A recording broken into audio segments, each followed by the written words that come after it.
Morning எழுந்திரிச்சு வந்து பார்க்கும்போது கவுண்டர் டாப் இவ்வளோ நீட்டாக இருந்துச்சு. அம்மா வந்து ஊர்லேருந்து வந்திருந்தனால அம்மா என்னோட கவுண்டர் டாப் எல்லாத்தையுமே சூப்பராக ரெடி பண்ணி வச்சுட்டாங்க. அண்ட் அம்மா வந்து ஊர்லேருந்து கொண்டு வந்திருந்தாங்க கருப்பு கவுனி அரிசி அரைச்சி இடியாப்ப மாவு. அந்த மாவை ட்ரை பண்ணி பார்க்கலாம் அப்படின்னு சொல்லிட்டு அன்னைக்கு இடியாப்பம் செய்யலாம் பிளான் பண்ணியிருந்தேன். நான் கொஞ்சம் பயந்து தான் செஞ்சேன். எப்படி இருக்க போதோ, பசங்க சாப்பிடுவாங்களோ என்னமோ தெரியல அப்படின்ட்டு. பட் ரொம்ப சூப்பரா வந்திருந்தது. இடியாப்ப மாவு பிசையும்போது எப்பொழுதுமே நல்லா ஹாட் வாட்டர் பயங்கரமா கொதிக்க வச்சு அப்பதான் வந்து செய்யணும். ஸோ ஹாட் வாட்டர் வச்சு அதுக்கப்புறம் ஊத்தி நல்லா பிசைஞ்சு சாஃப்டா இருக்கும் இடியாப்பம். பசங்களுக்கு சாப்பிடும்போது பார்த்தீங்கன்னா, ரொம்ப ரஃப்பா அந்த மாதிரிலாம் இருக்காது. ரொம்ப நல்லா ஈஸியா முழுங்குற மாரி இருக்கும். ரொம்ப நல்லா தண்ணி கொதிக்கிற தண்ணியில செய்யணும். அண்ட் எப்பொழுதுமே இடியாப்பத்துக்கு சைட் டிஷ் வந்து எங்க வீட்ல மேக்ஸிமம் தேங்காய் பால் தான் இருக்கும். ஏன்னா சின்ன பசங்களுக்கு தேங்காய் பால் ரொம்ப நல்லது அப்படின்றதுனால நான் தேங்காய் பால் தான் எடுப்பேன். சப்போஸ் ஹஸ்பண்ட் கேட்டாங்க அப்படின்னா தாளிச்சு கொடுக்கறது செய்வேன். கேட்டாங்கன்னா செய்வேன்.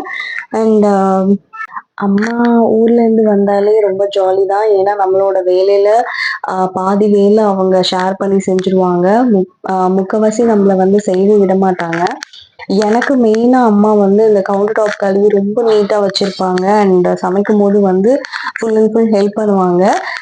உங்க அம்மா எப்படி அப்படின்னு சொல்லிட்டு எனக்கு கண்டிப்பா கமெண்ட்ல சொல்லுங்க. எனக்கு ரொம்ப அம்மா வந்தாங்கன்னா ரொம்ப ஹாப்பி ஆயிடுவேன். ரொம்ப வந்து ஹெல்ப்ஃபுல்லா இருக்கும்.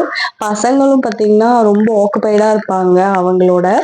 அண்ட் நான் வந்து இடியாப்பம் வந்து இப்படி இட்லி கொப்பரையில வச்சு தான் வந்து அவிப்பேன். ஏன்னா இப்போ இந்த ஜென்ரேஷன்ல இதான் கொஞ்சம் ஈஸியா இருக்கும். முன்னெல்லாம் வந்து எப்படி பண்ணுவாங்கன்னு கூட எனக்கு தெரியாது. பெரிய மிஷின் மாதிரி ஒன்று வச்சிருப்பாங்க.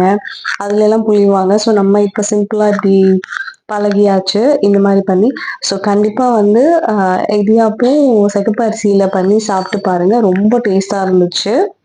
இந்த இடத்துல நான் இந்த இடியாப்ப பிளேட்டை பத்தி சொல்லி ஆகணும். இது வந்து திருச்சியில வந்து வாங்கினது. திருச்சியில வந்து ஆக்சுவலா அம்மா இதை யூஸ் பண்ணிட்டு இருந்தாங்க ரொம்ப நாளா. அதுக்கப்புறம் வந்து எனக்கு இது மாதிரியே வேணும் அப்படின்னு நான் கேட்கும்போது ரொம்ப தேடி கண்டுபிடிச்சு ஆக்சுவலா நான் அந்த கடையில நாங்க வாங்கின ஆல்ரெடி கடையில வந்து இல்லை. ஸோ திரும்பி நாங்கள் ஸ்டாக்கு வந்து ரீஸ்டாக் பண்ண சொல்லி அதுக்கப்புறமேட்டு அவங்க வந்து எனக்கு இப்போதான் கிடைச்சது. ரொம்ப ஈஸி மெத்தட் இது. இந்த பிளேட் இருந்தால் ரொம்ப ஈஸியாக இடியாப்பம் பண்ணிடலாம். இதுதான் நான் செஞ்ச இடியாப்பம் தேங்காய் பால். நல்லா இருந்துச்சு.